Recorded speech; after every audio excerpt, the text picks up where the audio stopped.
What's going on, guys? Welcome back to WWE Network and Show, where I, Graham G.S. and Matthews, break down all the original content you watch on the WWE Network and on Peacock. And today we're talking the February 10th, 2024 edition of the SmackDown LowDown. Megan Morant, Scott Stanford in the studio this week. No Matt Camp, so Scott Stanford, I think, filled in for Camp either on Raw Talk or on Talking Smack, or rather on SmackDown LowDown. And then Stanford filled in for the opposite person on the opposite show, and that was last week. I don't know if that's the new duo going forward, because when I went to go watch the show on Peacock, Scott Stanford's picture was there in place of Matt Camp. I don't think Matt Camp has gone from the company, obviously. I don't think he's gone from the shows completely. I don't know if Stanford's doing Raw Talk permanently going forward, but it looks like he is doing SmackDown LowDown going forward, unless it was just this episode with Megan Morant. I'm not sure, but they put his picture in the thumbnail for the episode alongside Megan Morant, which I thought was interesting.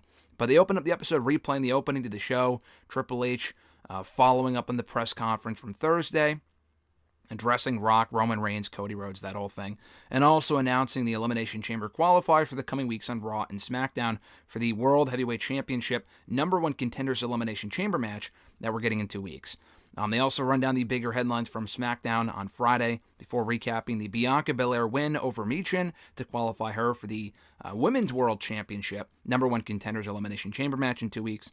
We hear from Bianca backstage. Bianca says that, she's won the chamber before. She's been successful inside the chamber, which I completely forgot about. That was 2 years ago when she punched her ticket to WrestleMania to face Becky Lynch for the, at that point, the Raw Women's Championship.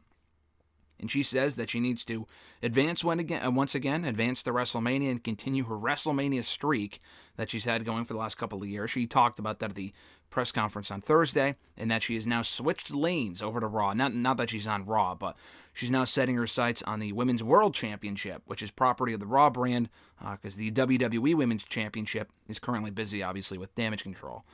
So they preview the Women's Chamber match, Bianca having already qualified, Becky already having qualified. They hype up the Shotzi and Tiffany Stratton match for next Friday on SmackDown, that qualifier, as well as Naomi versus Zelina Vega. They replay the Tyler Bate and Pete Dunne win over DIY to earn them an opportunity at the undisputed WWE Tag Team titles at Elimination Chamber. We hear from Bate and Dunne backstage afterward. Bate says that they did it. Dunne says that they're cut from the same cloth as DIY, and they're going to walk out of Elimination Chamber as the new Tag Team champions. So pretty basic stuff here from them, too. They preview the Tag Team title match back in the studio, Judgment Day versus Bate and Dunne at Elimination Chamber. Scott Stanford calls Bate and Dunne the underdogs here and compares it to the Super Bowl tonight with the 49ers taking on the Chiefs, who have dominated the Super Bowl for the last couple of years. So I thought that was an interesting analogy there from Scott Stanford. I don't know if he came up with that or if someone fed that to him. I thought that was funny, though. They replay the Damage Control segment with Bayley and Dakota and the rest of Damage Control on SmackDown, where Dakota Kai, they're teasing where does her allegiance lie in this whole storyline with Bayley and Damage Control, which I think is interesting. Scott Stanford kind of related it to the Beatles breaking up, because I guess it was 60 years ago this past week or this coming week, whatever, that the Beatles broke up. And he says the Damage Control breakup is as bad as the Beatles breaking up.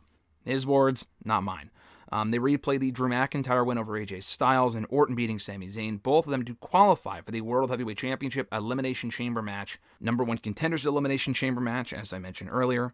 They preview the rest of the men's chamber, and Scott Stanford recalls how Orton won the Elimination Chamber match 10 years ago to retain the WWE title, which is true. A great match, and that was in the midst of the whole Daniel Bryan authority thing. Well, they put the belt on Bryan, which they didn't at that time anyway. They did at WrestleMania about a month or so later.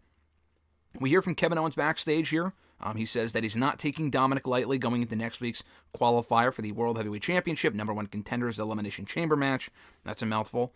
R-Truth interrupts, thinking that he's Miz.